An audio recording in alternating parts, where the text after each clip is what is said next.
The United States is withdrawing from Afghanistan, but as it happens, the Chinese Communist Party is moving in with diplomatic relations with the Taliban. 美军撤出阿富汗表明，肆意对他国进行军事干涉，只会以失败收场。 Strategically, the U.S. withdrawal from Afghanistan and the collapse of the U.S.-backed Afghan government in Afghanistan is a success for China. Part of the reason for the U.S. withdrawal is to refocus the U.S. military on bigger threats. We have to shore up America's competitiveness to meet these new challenges in the competition for the 21st century. Having U.S.-backed troops on its western border is a major threat to the Communist Party. China wanted to get the United States out of Afghanistan, and for that reason, it's a strategic success for them.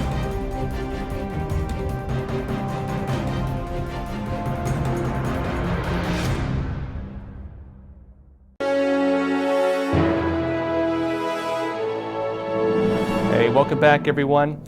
The United States is withdrawing from Afghanistan, but as it happens, the Chinese Communist Party is moving in with diplomatic relations with the Taliban. Now, the Biden administration is talking about the security reasons for this. He's saying part of the reason for the U.S. withdrawal is to refocus the U.S. military on bigger threats, including Russia, but mainly China. And he's calling China our biggest competitor. Now, here to talk with us about this is Bill Gertz. He's a national security correspondent with the Washington Times. He's also the author of Deceiving the Sky. And Bill, it's a real pleasure having you on Crossroads. Hi, thanks for having me.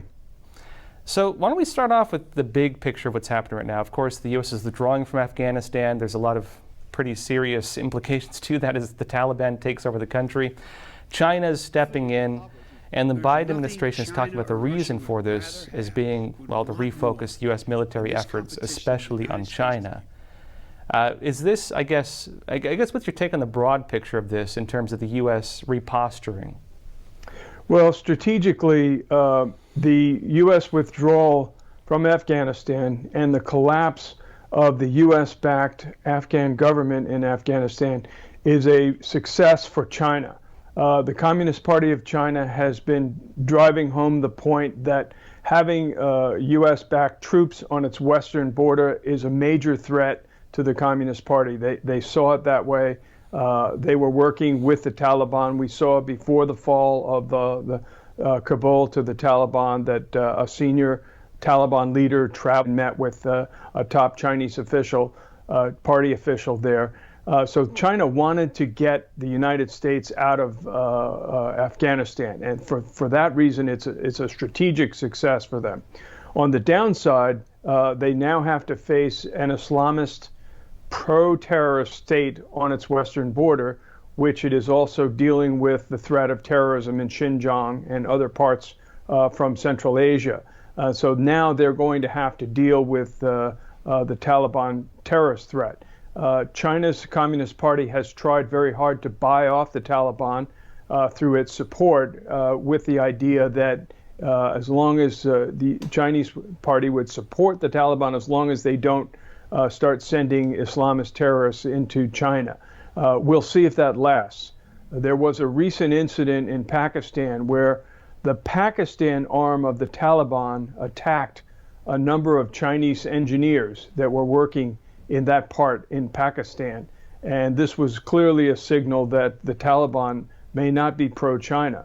You also have to factor in Pakistan, which has often been described as China's Israel. It's kind of the surrogate for the party in that part of the world. And of course, Pakistan has very close ties with the Taliban.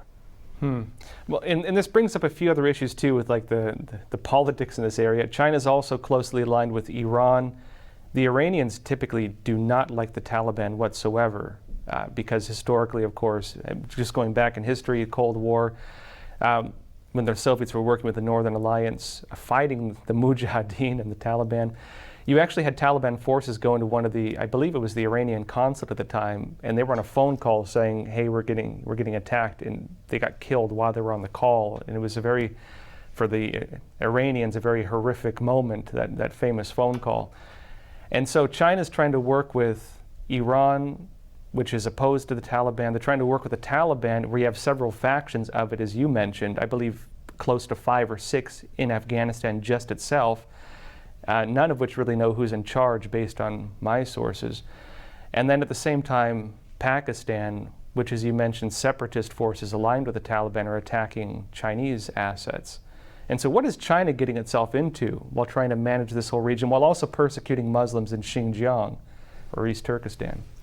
Well, I'd preface my remarks in response to that by saying that China really benefited strategically in Afghanistan from the U.S. military presence. Basically, the U.S. was providing a safe and secure environment for Chinese investment. And we know that the Chinese are moving in economically into Afghanistan. They have a major mining concession. They're going to get rare earth minerals from there, which will assist their Belt and Road Initiative as part of the Belt and Road Initiative. As for the Islamist threat, Iran and others have been opposed to the Taliban, but they're all kind of in the same vein of religious fanatics in the sense that they're Islamist, and the Taliban has been labeled a terrorist regime. The Iranians have been labeled a terrorist regime. That's because they resort to terror, or more importantly, they provide a permissive environment for terrorists. And I think that was brought home in the tragic bombing in Kabul that killed our Marines there. So we're going to see a major influx of terrorists into Afghanistan. China will have to deal with that if they're going to do business there. And a lot of the experts I talked to say it won't be very long time before the Taliban begins to turn on the Chinese. And then that will raise the specter that eventually this Islamist ideology will be spread into China. And so China's going to have to deal with that. And we'll have to see if in fact, I spoke with David Stilwell, the former Assistant Secretary of State for East Asia, and he said it looks like China is going to be welcomed to the graveyard of empires in Afghanistan as the U.S. and the former Soviet Union had to deal with it.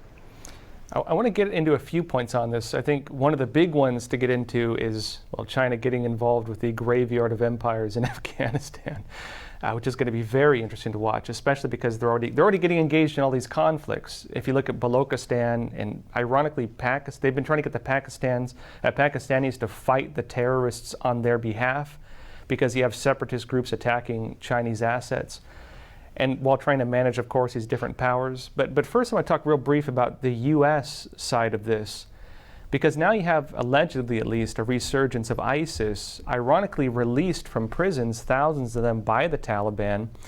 And there was just a story about Pakistani security forces allegedly breaking up an ISIS cell in Pakistan, specifically Balochistan, where, again, these separatist forces have been attacking Chinese assets. And so let's start with that first. The U.S. is launching airstrikes against ISIS assets, and they're talking about potentially doing that in Afghanistan. How does the U.S. avoid getting pulled into that while China is starting to play a role? Yeah, the president in his remarks referred to what he said was the over-the-horizon capability. That is, long-range strike, basically, through bombers and drones and having precision-guided munitions able to take out terrorist targets. That's probably a good strategy, I think, but we are going to see a resurgence of terrorism in Afghanistan. As I said, it's a permissive environment for that. The Taliban, they are Islamists in their own right. Their differences with other Muslims is, I think, going to be minor ideological differences, not to the point where you're going to see fighting. Now, one wild card in all this is the fact that there do seem to be some Afghan forces, particularly Afghan special forces, which were the most highly trained. They're kind of the elite soldiers that have joined what was notionally called the Northern Alliance, and they're putting up some resistance. The real question will be who's going to support the opposition to the Taliban? Will the U.S. step in, as we did back in when the Soviet Union was there, and arm the Mujahideen, or will one of the European powers, or will even the Chinese do it? Again, this is something that deserves watching, but I don't think Afghanistan is completely pacified. They haven't formed a new government yet. So we still could see renewed fighting. And again, Afghanistan is not really a nation as we understand it. It's more of a collection of tribes and with sharp differences who've been fighting for centuries. And so it's going to be very interesting to see how that shakes out.